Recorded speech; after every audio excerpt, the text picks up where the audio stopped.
Hi friends, welcome to Ayaan's channel. Today milestone బోర్ల పడితే బొబ్బట్లు. ఇది ఏ విధంగా డెకరేట్ చేసుకున్నానో చూడండి.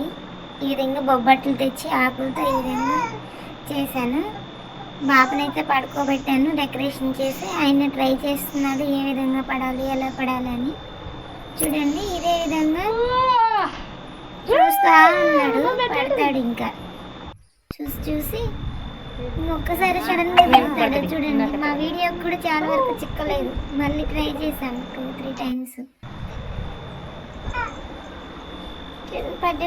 పడ్డాడు. ఈ విధంగా బోర్లా అయితే పడ్డాడు మా బాబు అయితే. దానికోసం ఆయనకు మెమొరబుల్ గా ఉండడం కోసం బోర్లా పడితే బొబ్బట్లు అయితే చేసాము. ఇంట్లోనే సింపుల్ గా రైస్ కలుపుకున్నాము. రైస్ లో కలుపుకొని కలర్ రాసాము పేర్లు అయితే. అయాన్స్ అయితే పడుకోబెట్టాము. అయాన్స్ అయితే చూస్తున్నాడు, బోర్లో పడి ఏం చేయాలా అని చూస్తున్నాడు. నెక్స్ట్ వీడియోలో చూడండి ఎట్లా క్యూట్ స్మైల్ అనేది ఇస్తాడు పొడి. చూడండి, మా వీడియోకి అయితే చాలా వరకు కొన్ని మెమొరబుల్ చిక్కట్లేదు. అయినా కూడా ట్రై చేస్తున్నాము.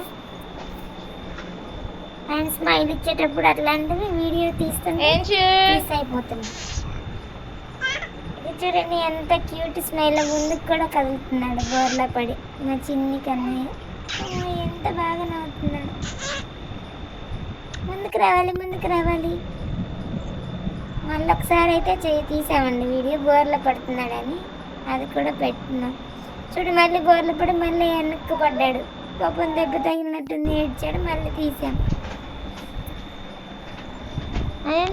బోర్లా పడి ముందుకైతే చదువుతున్నాడు. ఇదే విధంగా మీ పిల్లలకు కూడా ఇలాంటి థీమ్ చేయాలంటే ఏం లేదండి, బోర్లా పడినప్పుడు బొబ్బట్లు అనేవి బయట మార్కెట్లో దొరుకుతున్నాయి. తెచ్చేసుకొని ఇలా 3 ఆకులతో డెకరేట్ చేసుకొని అలా రైస్తో కానీ ఏదైనా దేంతో అయినా సరే పేరు అయితే రాసుకోవచ్చు. బోర్లా పడితే బొబ్బట్లు అని వాళ్ళకి గుర్తుంటుందండి.